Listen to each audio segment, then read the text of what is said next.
help but wonder what creatures might be waiting out there in the vast void of space, waiting patiently for man to contact them. What kind of world is it? It looks completely inhospitable, and yet we cannot be certain. Who knows what creatures, what monsters might be lurking in the vast depths of this planet, living in vast subterranean cities with a culture far in advance of ours. The mountains of this strange planet seem forbidding, remote, completely uninhabited. But in the vast design of space, this planet is only one small car in a vast galaxy of stars and possible alien life forms.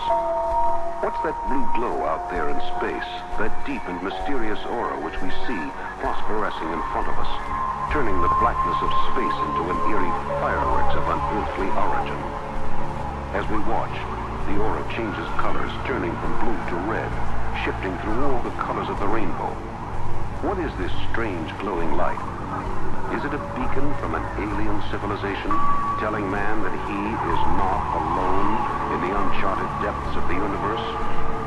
Or is it some natural phenomenon, cosmic dust, gas, or some passing shower of meteor dust?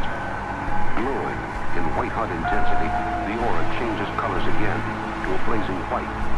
Now it collapses into nothingness, fading back into the distance as our Earth passes in the foreground. What was it? Perhaps someday we will find out, but perhaps we will never know. Did anyone on Earth see this strange display from outer space? And even if they did, do they have any way of knowing what forces were behind this strange cosmic manifestation? We ourselves are only a tiny speck on the vast design of things, no smaller than the center of a carbon atom in relation to its own small universe. And in the vast void of space, at the mercy of strange cosmic forces which we cannot predict, and in many cases know absolutely nothing about, our own Earth seems such a small and insignificant planet. But out in space, the radio signals we send out let other possible civilizations know that we do exist, and that we have a culture. What might alien visitors think of our earthly laws and customs? Might they not consider us mere barbarians in the truest sense of that word?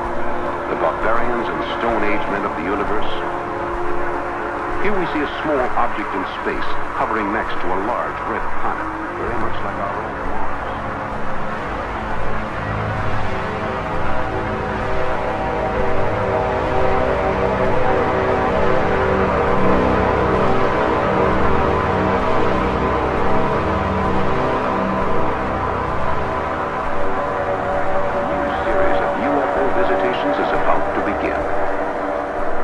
Spectacular displays of volcanic fury on the surface of the sun herald strange visitors from worlds beyond our own.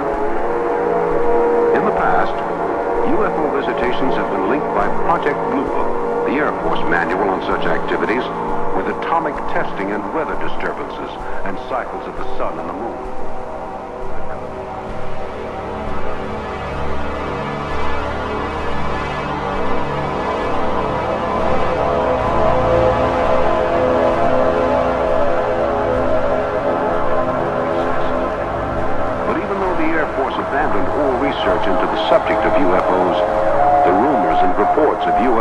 Activity continue to the present day. The Earth travels through space enveloped in an atmosphere of protective gases which shield out harmful cosmic rays and give us oxygen, the gas necessary to permit human life to exist. Only on Earth does oxygen exist in large enough quantities to support life as we know it. But what about a life form unlike our own? Could it not exist in a very different atmosphere?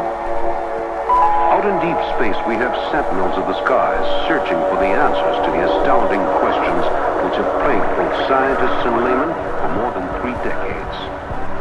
These sentinels send back valuable information about the weather, conditions in space, the surface features of many alien planets, and the atmosphere we would discover on that planet if we landed in a manned space probe. But more than that, these sentinels of mankind search the heavens for proof of UFOs. Do UFOs really exist? Is there an alien visitation in our future? Are we headed for a conclusive, final, all-convincing close encounter? We cannot be certain. And the U.S. government's position on UFOs remains unchanged. But as the days go by, reports of UFO visitations continue to flood into newspaper offices, police stations, and the military. Just as in the case of our mysterious blow from space, there are many questions to be answered. What exactly are the UFOs that we read about in the newspapers and hear about on TV? What causes all these reports of UFO sightings and alien visitations? Are these sightings easily explained away as weather balloons, other natural phenomena, or publicity stunts and media hoaxes? Or do these UFO sightings represent genuine proof that we are being visited by creatures from other worlds? As far as we know, Earth is the only inhabited planet in the entire solar system. But how can we be sure? How can we be certain that the Earth is just one of many planets, all inhabited with their own races, waiting for us to contact them so that we can all join hands and be neighbors in the universe? What's that strange, mysterious spacecraft behind that craft?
Civilization is merely a thing of several thousand years.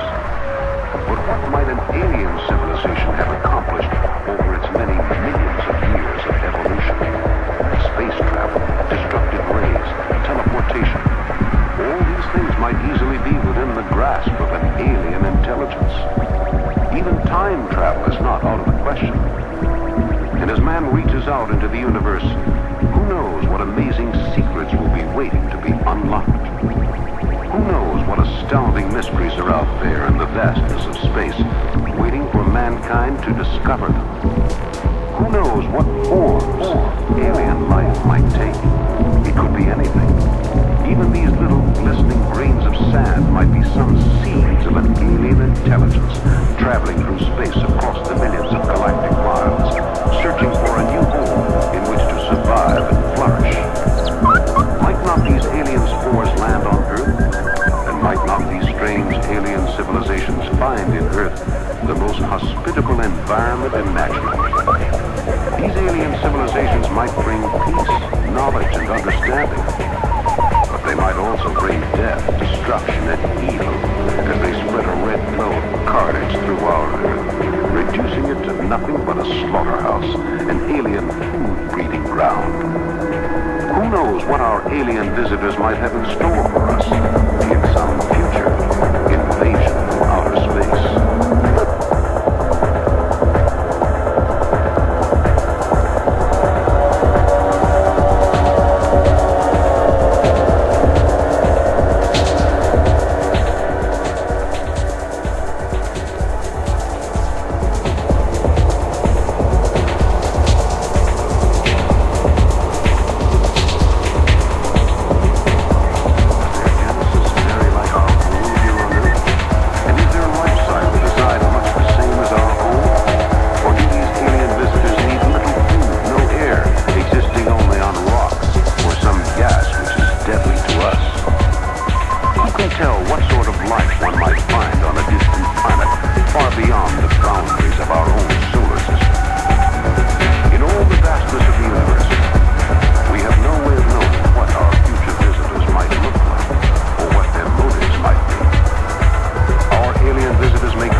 what sort of horrifying weapons they might possess, and what regard they might not have for human life forms. Perhaps they would look at us and see only a race of ignorant savages bent on self-destruction. What will save us then when we have been condemned by our own interplanetary neighbors to an existence of servitude and enslavement, furnishing food or labor for a vast alien occupying army?